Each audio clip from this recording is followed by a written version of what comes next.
I'm James Toney. I'm 32 years old from Los Angeles, California. I've got 59 wins and 37 knockouts. I'm a former two-time world champion. Butler, you in for a beating tonight. All right, well, Courtney Butler hopes to keep the lights on. He is from Baltimore, Maryland, weighed in at 190 pounds, 20 wins, and 12 knockout victories. You see that he's not been very active. Just one fight in the last 2 years before tonight. Has a draw against the late Steve Little. His opponents have a winning percentage of 63%. And James Toney, former two-time world champion, 5'10", 32 years of age, fighting out of Los Angeles, California. Weighed at over 200 pounds. Butler is $8,000 richer because of that, because Toney decided that he was not going to lose any of the weight. Has not fought since January the 21st, a 10-round majority win against Terry McGroom. This is his fourth consecutive fight here on Friday Night Fights. His best performance against Adolfo Washington in July of '99, had a win against Ramon Garbet.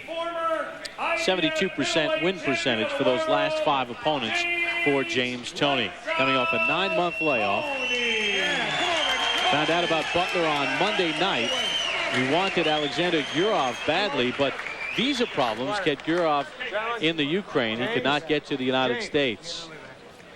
Bob Fanucchi is our referee. Let's take a look at the rules for tonight's main event. And they are as followed. Unified rules will be in effect. No 3 knockdown rule, no standing 8 count.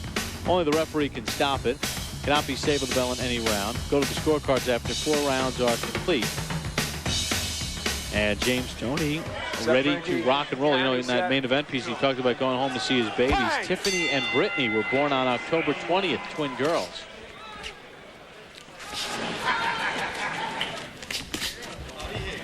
Styles make fights. Toney is as smart a fighter as there is, but he needs his feet to be set to punch. And you can see early on here, Butler seems to understand that, and he's moving. I'll tell you the other thing about Butler is you look at the knockout ratio. He took this fight on Monday. However, as he told us, he was scheduled to fight tomorrow night in Baltimore, so he was getting ready for a fight. Obviously not a caliber of opponent like the James Toney, but he was getting ready to fight. Yeah, it's very important you brought that up, Bob, because it's not what it seems to be. Taking a fight on quick notice, normally it suggests that the guy is not in shape, not ready. Not the case with Butler. He was in the gym. He was getting ready for a fight. There's the falling in we talked about, and Toney promised us he would not allow his opponent to tie him up. Again, you see Butler likes to grab on the inside. He wants to be on the outside. He doesn't want to fight with the short punching Toney on the inside, Bob. He's going to grab a lot. It's up to Toney to make the right choice. You know that old saying, it takes 2 to tango? The guy can't tie you up if you don't let him. Well, Butler's corner before the start of the fight kept imploring him, make Toney work, make him work. People will say, well, what can you do? A guy's grabbing you. What are you going to do, Ted? You don't have to let him grab you. You anticipate it. Take a step back. Let him fall in. Create an opening. Right now, Toney just then allowed Butler to grab him. Butler very willing to throw punches here in the first round. He's looking to pick his spots. Punch on the outside, grab when he gets inside. And there was that dip down that you talked about in Atlas's world, as Toney tried to score off it, as Butler was just leaning in. Toney's going to get opportunities because of those moves you just talked about on Butler's part. Toney will get opportunities to set up Butler, to throw throwaway punches to get Butler to make that move and time Butler. And Toney has the smarts and the experience to do it. We'll see if Butler looks to zero in a bit more on a body attack. He has not really done that. Toney is as technically and defensively sound as anybody out there. If he has a flaw, it's with movement. He has a problem with guys who move a little bit on him. And it's a spacious ring. 21 feet by 21 feet inside the rope, so it gives Butler some room to move. Yes, it does. And again, Butler's falling in. Toney needs to try to time him falling in. Closing seconds of round one, Courtney Butler has been the aggressor, willing to throw the punches in the first round. Toney playing a lot of defense. Well, number 2 underway between Toney and Butler. Toney 0 for 9 with his jabs. Butler 1 for 10. How'd you score that first round, Teddy? That's not an easy round to score. I kind of like Butler because he was the aggressor. Not an easy round to score at all, and that's why I'm not answering you right now. Break.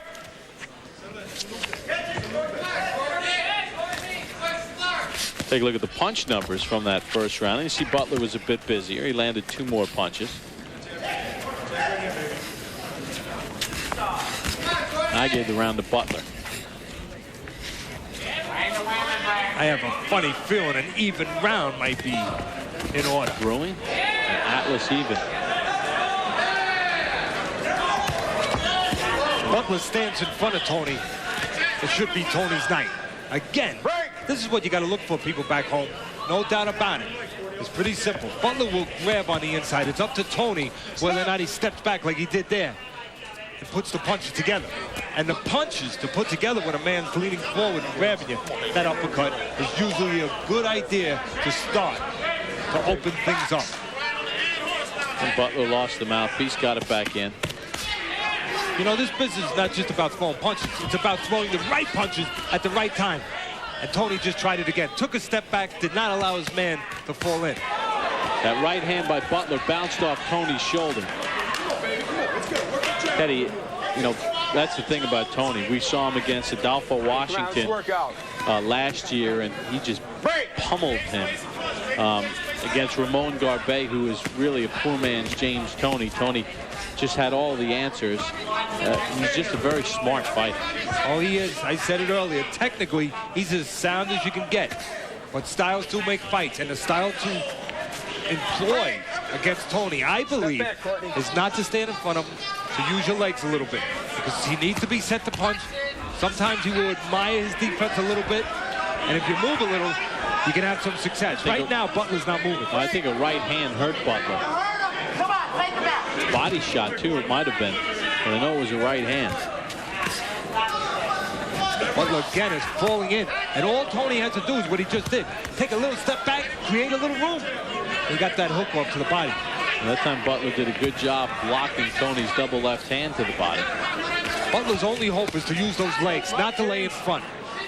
Toney goes to the body, by the way, if you haven't noticed, as well as anybody. And he knows how to turn just enough on the inside to make a lot of punches miss. And he's having fun right now. I know that sounds funny. Boxing, having fun? Yeah, when you're hitting and not getting hit, when you're in control, you're the master. Yeah, it is fun. You have the power. And right now, Toney is doing what he wants to do. Solid round 2 for James Toney in the scheduled 10-rounder against Courtney Butler. There's the bell. That's the end of round 2.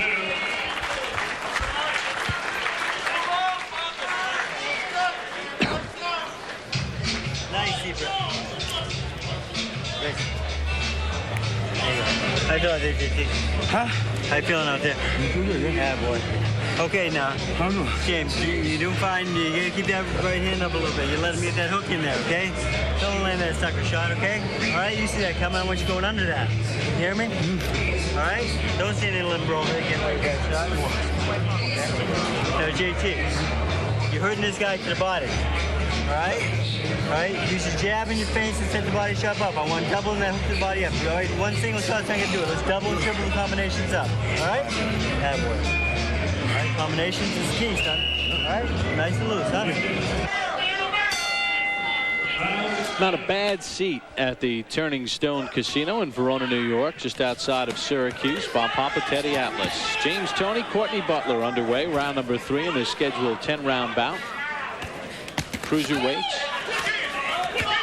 Toney with a very good round number 2. Freddie Roach, his trainer, in between rounds 2 and 3, asking Toney to double and triple those hooks to the body, because they got a sense that Butler did not like that body attack. See the numbers from round 2. 15 of the 18 connects for Toney. Power shots.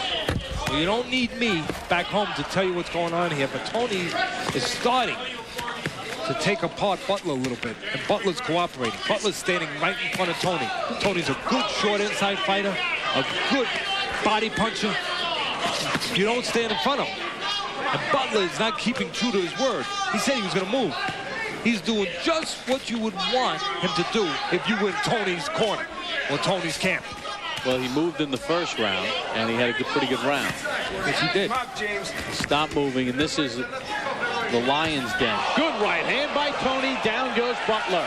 Standing in front of Toney, the short puncher. That is a way to not have a good night. Nice short right hand. Set up with those body punches. And they stop it. The referee stops it. And I think with the help of Butler, quite honestly, he asked Butler, I believe, if he wanted to go. And I believe Butler nodded no. James Toney with a picture-perfect right hand dropped Courtney Butler here in round number 3. And Butler had no desire to go on. So James Toney gets his 38th knockout, his 60th win as a pro.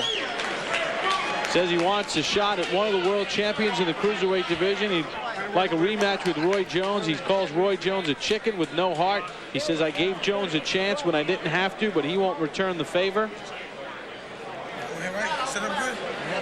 And we'll take a look at the right hand that landed here in round number 3. Thanks, man. In close. Left hook there. He can't stand in sight with the short punching Toney. Left hook to the body. Trying to set up his shots. And he gets Butler laying on his right. You don't lay on your right side because you're right in the path of the right hand. You finish on your left side. Just watch. All these punches are meaningful punches for Toney. He's moving his man into position for that right hand. He moved him into that, Bob. Good job by the experienced Toney. Well, Butler was about to get up. His corner said, stay down, take some of the count. He got back up. He went to his corner. Referee Bob Finocchi then asked Butler if he wanted to go on and basically said no. So James Toney comes up with the victory. And he got it done against Butler, who just was no match after round number 1. So James Toney with his 60th win, 38th stoppage, finishing things here in round number 3. The Toney Express rolls on. Obviously, no disappointment in the fact that he could not get a shot against Gurov in that WBA eliminator, but he feels he'll have a title within the next 6 months. Back at the Turning Stone Casino in Verona, New York. Bob Papa, Teddy Atlas, glad you can join us. James lights out Toney. The lights on Courtney Butler in round number 3. And Teddy, Butler made a fatal flaw. Let's demonstrate what he did wrong. Well, first of all, he was standing in front of a man who needs to be set to punch. That's the first thing. Which he did not do in round 1, but did in rounds 2 and 3. Exactly, and that's why he got caught. But he was laying on his right side, on my left side. You don't lay on this side, because if you do, I'll show you, you get hit with the right hand. If you got to lay anywhere, Bob, where would you lay? Right here. Outside the right hand. Let's take a look at how James Toney did it to Courtney Butler, 114 of round number 3. And Teddy will take a look right here, and it's just a mistake made by Butler. Exactly. And these punches was setting up that move by Toney. And there it was. You saw it. Butler laid on his right, which is Toney's left, right in position to get hit with that right hand. And that's what he got hit with. He should have been like you, Bob. He should have moved to his left. Well, he did not want to fight anymore. He told the ref